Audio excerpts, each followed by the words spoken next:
If you know you need to do some online business networking, but you don't know where to start or where you're going to find the time, this video is for you. I'm Sylvie McCracken from sylviemccracken.com, and today I want to share with you the 5 secrets to online business networking. And I sort of came across these things as I started my first business, and I was developing these relationships with these peers and colleagues, and eventually they became my affiliates for my ebooks, and that was a big part of my success since these people had businesses that were well established with a big readership, and that was, I think, a big part of my success. So I wanted to be able to share these tips with you. The first one is to give before you ask, and that's a little bit of a play on Gary Vaynerchuk's book, which is about social media and about your readers, really, but you can apply it to networking as well. The title of his book is called Jab, Jab, Jab, Right Hook, and that kind of stands for that give before you ask. And the reason I'm bringing this up, and the reason it's kind of the first one that I'm bringing up, is because you wouldn't believe how many times I've seen in a Facebook group where somebody is new and they just jump in and they introduce themselves, and immediately, even in that same introduction, they're asking for something. Can you share my post? Will you be an affiliate for my product? Can you share my product even without an affiliate program?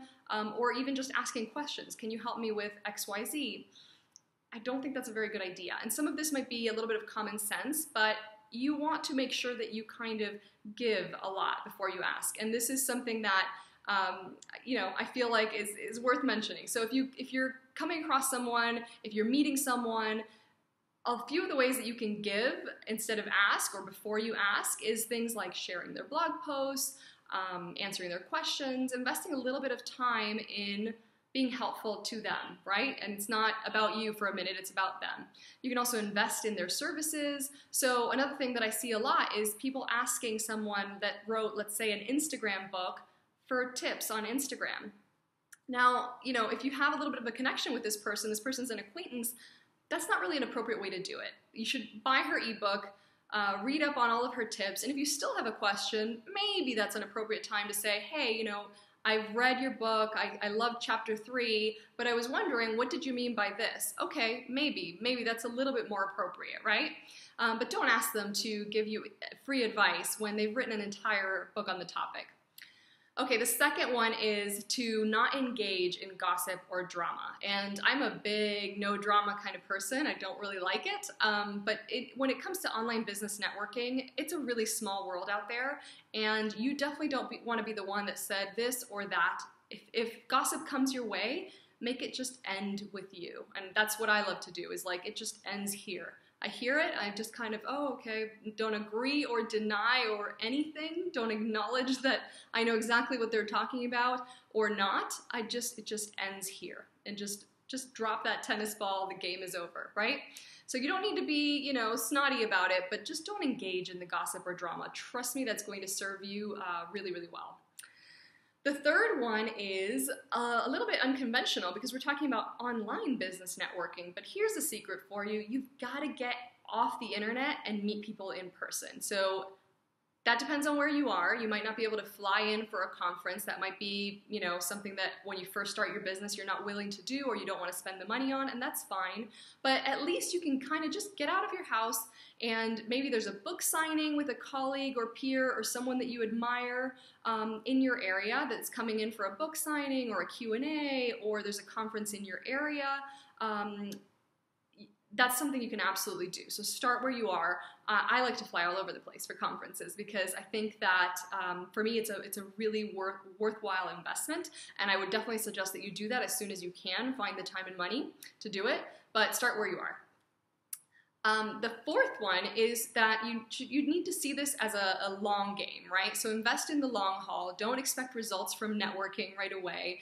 Don't do this as a transactional thing. Just make connections, see who you have something in common with, see who you can maybe support each other with something, but don't go in there and be like, hey, I have a product, can you be an affiliate, when you've just met the person yesterday.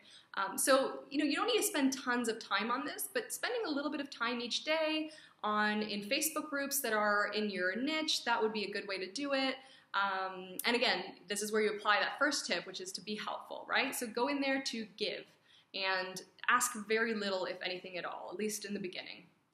And then the fifth one, which I think is super, super, super important, is to position yourself as a peer and not as a fan. Or as I like to joke, you know, to be a homie, not a groupie. And the reason for this is because, I mean, it's kind of, it depends on the person, but it's a little uncomfortable when people are coming at you and say, oh my God, I'm such a fan of your work. I can't believe you're here. And, you know, will you take a picture with me and whatever. That's really weird. You can absolutely say, oh, I'm a really big fan of your work, but calm yourself, okay? Calm yourself and just, you know, just acknowledge that you've followed their work, that you appreciate their work, but don't fangirl them or fanboy them because nobody wants that, and they're going to be exiting stage left really quick if you're doing a bit of that. So position yourself as a peer. You have just as much value. Perhaps you haven't been in business for as long as they have.